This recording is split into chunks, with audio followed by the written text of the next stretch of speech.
Bonjour à tous, merci d'être avec nous dans ce nouveau journal. Mieux faire les prévisions budgétaires et consolider la qualité du contrôle de l'exécution du budget, c'est l'objectif de la Banque des données des prix de référence. Le ministre du Budget et du Portefeuille de l'État, Moussa Sanogo, a procédé à son lancement ce mardi. Jean-Luc Bangou. Le lancement de la Banque des données des prix de référence vient couronner l'opérationnalisation de cet important outil d'appui à la gestion saine et transparente des finances publiques. Un assainissement qui passe par une maîtrise et une bonne connaissance des prix. La Banque de données des prix de référence est un référentiel de prix qui va participer à la prise de décision, qui va participer à l'optimisation de la dépense publique en créant un intervalle de prix, le prix plancher et le prix plafond, autour duquel tous les acheteurs publics devront désormais se conformer. Vous savez que dans le cadre des marchés publics, l'acheteur public est dans l'obligation de faire ce qu'on appelle l'estimation administrative et c'est un outil qui va permettre à la bonne prise de décision pour que cette estimation administrative se fasse dans la fourchette donnée. Destiné aux acteurs de la dépense publique, aux collectivités, aux institutions de la République et aux opérateurs économiques, cet outil permettra notamment des prévisions budgétaires plus réalistes et l'instauration d'un environnement concurrentiel plus stable. Un tel outil contribuera significativement à l'allocation optimale des ressources publiques afin que chaque franc CFA dépensé par l'État ait un impact fort sur l'environnement économique et social. C'est un instrument supplémentaire pour garantir l'équité dans la compétition pour l'accès au marché public et, in fine, assurer la qualité de l'exécution des commandes publiques. La banque de données des prix de référence est constituée de prix par domaine d'activité, notamment les fournitures et équipements, les travaux et les prestations de services. Elle fera l'objet d'une mise à jour permanente. Des jeunes, pour la plupart des ex-migrants, ont bénéficié d'une formation de 6 mois au métier de la production animale et végétale, mais également du bâtiment. C'est une initiative de l'Organisation internationale pour les migrations, OIM. Serge Coléa. Deuxième expérience réussie pour l'école des entrepreneurs. Après le succès de la première phase du projet de réintégration des ex-migrants de retour au pays, l'OIM, l'Organisation internationale pour les migrations, et son partenaire technique 2IAE renforcent leur collaboration. 150 apprenants ex-migrants et jeunes issus de la communauté d'Azagé-Awa ont participé à cette deuxième vague. Selon le directeur général du groupe 2IAE, Séraphin Koua, il s'est agi d'une formation axée sur l'entrepreneuriat agricole et le bâtiment, production animale, végétale, électricité, plomberie, carrelage, peinture, tout un ensemble de métiers porteurs. Bilan positif malgré les difficultés, liées notamment à la Covid-19. La première promotion, on avait fait des pépinières de palmiers à huile et pépinières de cacao et pépinières de bananes. Donc on a remplacé ces deux spéculations par les cultures vivrières. Donc la tomate ici derrière moi et les piments Bigson. La formation a duré, normalement c'est sur 6 mois, mais nous sommes pratiquement sur 1 an. Le projet a permis de monter 5 fermes de 1500 sujets, des serres de piments et de tomates sur 1000 mètres carrés, des hectares de pépinières, avec en plus des kits d'installation pour les métiers du bâtiment. Le représentant de l'OIM, Aboubakar Ouattara, a exprimé sa satisfaction de voir ces jeunes tourner le dos à l'aventure pour se consacrer résolument au métier de l'entrepreneuriat. À ce jour, environ 7000 jeunes ont bénéficié de ce programme.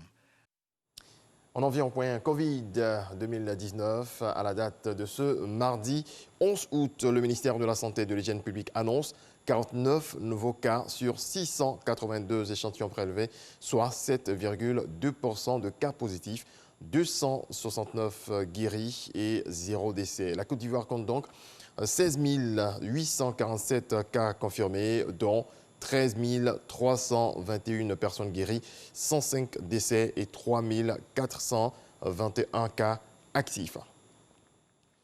Après avoir investi le terrain pour informer les jeunes sur la pandémie de Covid-19, le ministère de la Promotion de la Jeunesse fait le bilan de ces actions entreprises à travers 2 concepts. Walter Amadou Ouattara. Les classes citoyennes et la campagne intitulée « Le vrai son » sont des initiatives nationales de sensibilisation contre le coronavirus et ses effets collatéraux. Il s'agit pour le ministère de la Promotion de la Jeunesse et de l'Emploi des Jeunes de contribuer à maintenir la veille préventive pour un changement de comportement durable. Des actions sur le terrain, l'utilisation des réseaux sociaux et des SMS à travers des opérateurs de téléphonie mobile ont permis de toucher directement plus de 16 000 jeunes. Mais je pourrais vous dire également qu'à travers les réseaux sociaux, c'est environ près de 18 millions et demi de jeunes gens et jeunes filles que nous avons touchés. Parce que à chaque fois qu'ils visitent nos sites, que cela soit sur la plateforme YouReport, ils ont la bonne information, ils savent se prémunir. Donc, c'est un travail qui est fait en synergie avec les partenaires, sous le leadership du ministère de la Santé et de l'Hygiène publique. Un bilan jugé satisfaisant par les différents départements du ministère de la Promotion de la Jeunesse et de l'Emploi des Jeunes. Ces départements ont collaboré avec 700 bénévoles. Sur la base donc des informations qui ont été relevées il y a quelques jours, que près de 98% des Ivoiriens connaissent les mesures barrières qui avaient été dictées par le Conseil national donc, de sécurité dans le cadre de la lutte contre cette pandémie. Nous croyons donc sur la base de ces informations que nous avons atteint une partie de nos objectifs.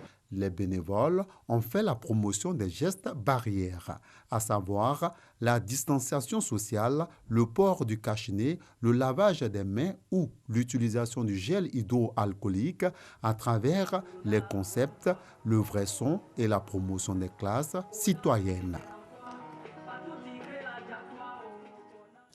524 millions de francs CFA de la France aux villes et régions de l'espace SKBO, Sikasso, Korogo et Bobo Dioulasso. La France honore ainsi son engagement d'accompagner le Conseil des collectivités territoriales dans la réalisation des projets de développement à l'endroit des populations de l'espace UMOA. Mamadou Kouassi. La France honore un engagement vis-à-vis des collectivités territoriales de l'espace UMOA. La coopération française met la somme de 524 millions de francs CFA à la disposition des villes et des régions de l'espace SKBO, Sikasso au Mali, Korogo en Côte d'Ivoire et de Bobo Dioulasso au Burkina Faso. Un appui pour la mise en œuvre du projet régional d'appui à la décentralisation de l'espace UEMOA, dénommé le PRAD. Un financement destiné à la réalisation de projets spécifiques pour le développement communautaire. Cette somme servira à financer la création de 40 forages qui vont fonctionner à l'énergie solaire. Et cela repartit sur les 3 territoires. Ça va soulager les populations pour l'accès à l'eau potable. Cela va permettre de créer des emplois au niveau des jeunes parce que chaque localité qui aura été choisie verra 2 de ces jeunes qui seront formés pour l'entretien et la maintenance de ces forages.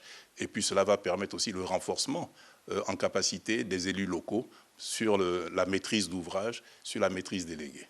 Cet appui financier a été traduit par une signature de convention entre l'ambassadeur de France au Burkina Faso et le Conseil de collectivités territoriales de l'espace UEMOA. Pour le premier responsable de ces collectivités, l'Ivoirien François-Albert Amicha, avec ce programme, il s'agit de promouvoir la paix et la sécurité au niveau des frontières. Il est bon dans cette zone qui voit des attaques djihadistes, dernièrement la Côte d'Ivoire a été attaquée, de permettre de trouver de l'emploi à nos jeunes. C'est la loisiveté qui fait qu'on recrute plus facilement dans ces zones-là. Si nous créons des zones de développement économique, si nous permettons à nos jeunes d'avoir de l'emploi, et si nous avons nos élus locaux qui assistent véritablement ces populations, je pense qu'on lutte contre l'insécurité. Le Conseil des collectivités territoriales de l'espace UEMOA entend faire plus pour l'amélioration des conditions de vie des populations des 3000 collectivités de son espace communautaire. D'autres programmes similaires sont en cours de réalisation dans diverses frontières de l'espace, avec des financements différents.